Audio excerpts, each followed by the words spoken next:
Patreon और अन्य माध्यमों से नेशनल दस्तक का सहयोग करने वाले सभी दर्शकों का बहुत बहुत शुक्रिया। आपके सहयोग से ही बहुजन मीडिया को नई ऊंचाई मिल रही है और मनोबल और अधिक बढ़ रहा है। आशा है आगे भी आप हमें ऐसे ही सपोर्ट करते रहेंगे। धन्यवाद। भारत और चीन के बीच सीमा पर तनाव कम होने का नाम नहीं ले रहा है। दोनों देशों के बीच बातचीत में भी कोई ठोस परिणाम नहीं निकला है।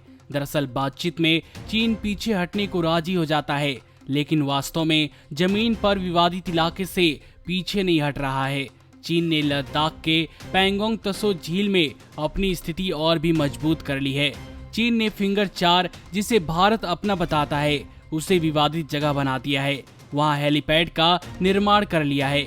इसके साथ ही सेना की तैनाती भी बढ़ा दी है।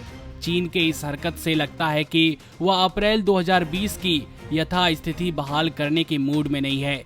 अप्रैल 2020 तक वह सीमा पर इतने आगे नहीं आए थे जितना कि वर्तमान में वह आगे आ चुके हैं। चीन ने फिंगर 4 पर हेलीपैड बनाकर यह संदेश दिया है कि वह बिल्कुल भी पीछे हटने को तैयार नहीं है। वहीं इस मामले में एक अधिकारी ने चीन द्वारा फिंगर 4 पर हेलीपैड बनाने की बात को स्वीकारा। अधिकारी ने इंडियन एक्सप्रेस को बताया कि यह सही है कि चीन ने पैंगोंग त्सो झील के उत्तरी तट पर अपनी स्थिति मजबूत कर ली है। अब उसने वहां एक हेलीपैड भी बना लिया है, जो कि इस इलाके में बीते 8 हफ्तों में किए गए कंस्ट्रक्शन में नया इजाफा है। कुछ अधिकारियों ने यह बताया कि चीनी सेना अब फिंगर 3 की चोटी पर पेट्रोलिंग कर रही है। इस तरह से वह हमें फिंगर 2 तक सीमित रखना चाहते हैं। एक अन्य अधिकारी के अनुसार चाइनीज हमें बता रहे हैं कि उनकी वापस जाने या अप्रैल से पहली वाली यथास्थिति बहाल करने की कोई इच्छा नहीं है। यही वजह है कि वह पैंगोंग त्सो से पीछे हटने की किसी भी बातचीत में रुचि नहीं दिखा रहे हैं। अधिकारी ने आगे बताया, हमने पर्याप्त संख्या में यहाँ सैनिकों की तैनाती की है, लेकिन यहाँ के भौगोलिक स्थिति के कारण हम पर यहाँ सामरिक रूप से कुछ प्रतिबंध है। कह सकते हैं कि इस इलाके में हमारे सामने काफी गंभीर चुनौती है। आपको बता दें कि भारतीय सेना अप्रैल तक फिंगर 8 तक पेट्रोलिंग करती थी और चीनी सेना फिंगर 4 तक पेट्रोलिंग किया करती थी। लेकिन अब चीन ने फिंगर 8 पर अपना परमानेंट बेस बना लिया है और अब वह वहां से 8 किलोमीटर पश्चिम में फिंगर 4 इलाके में अपने सैनिकों की तैनाती कर रहा है। भारत का बेस फिंगर 3 पर स्थित है, जो चीन के मौजूदा बेस से 2 किलोमीटर दूर है। एक सैन्य अधिकारी के अनुसार चीन भारत को फिंगर 2 तक सीमित रखना चाहता है। आपको बता दें कि दोनों देशों के बीच करीब 2-2.5 महीने से सीमा पर तनाव देखने को मिल रहा है। सरकार द्वारा लगातार बातचीत करने के बाद भी चीन लगातार भारत को पीछे धकेलने की कोशिश कर रहा है। नमस्कार।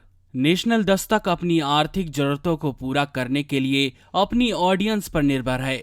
बहुजन समाज से संबंधित मुद्दों को उठाने के कारण यूट्यूब की तरफ से नेशनल दस्तक की कई वीडियो पर एड्स नहीं दी जाती, जिसके कारण हमें आर्थिक समस्याओं का सामना करना पड़ रहा है। आपका एक छोटा सा कदम बहुजन मीडिया को बचा सकता है।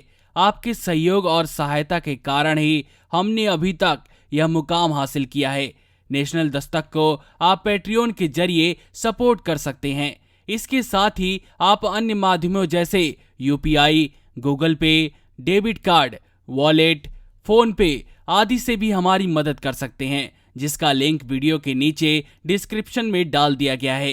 पैट्रियन पर आप हमें प्रतिमाह $2 यानी 140 रुपए प्रतिमाह से हमारे साथ जुड़ सकते हैं। दूसरे माध्यमों में राशि की कोई सीमा नहीं है। आपके सहयोग से ही बहुजन मीडिया को एक नई दिशा मिली है और इसे अभी एक नए मुकाम तक लेकर जाना बाकी है, जो आपके साथ के बिना संभव नहीं है। आपसे डायरेक्ट फंडिंग से हम आपके अधीन हो जाएंगे और एक स्वतंत्र मीडिया के तौर पर समाज की आवाज को बुलंद कर पाएंगे। धन्यवाद। नेशनल दस्तक को देखने वालों से अपील है कि वह नेशनल दस्तक के सपोर्टर फॉर्म को भरें ताकि हम सीधे आपसे जुड़ सके। नेशनल दस्तक की आपसे गुजारिश है कि अगर इसको बचाना चाहते हैं तो नेशनल दस्तक को सब्सक्राइब करने के लिए रेड कलर के सब्सक्राइब बटन को दबाएं, फिर बेल आइकन की घंटी दबाएं। नेशनल दस्तक को बचाने के लिए बहुत जरूरी है कि हर खबर को शेयर करें, लाइक करें, कमेंट जरूर करें।